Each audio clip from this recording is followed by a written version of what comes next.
Russell, ano mga turo sa'yo ng mami mo? I never actually had a girlfriend, but my mom taught me about this little thing called ligaw. Maybe I can demonstrate that today, right? O sige, kukuha ko ng isang girl dito.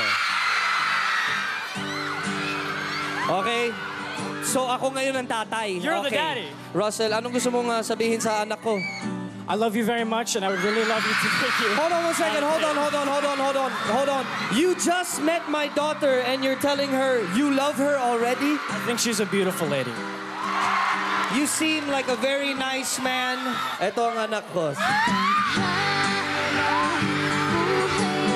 Maraming salamat sa iyo. Thank you so much.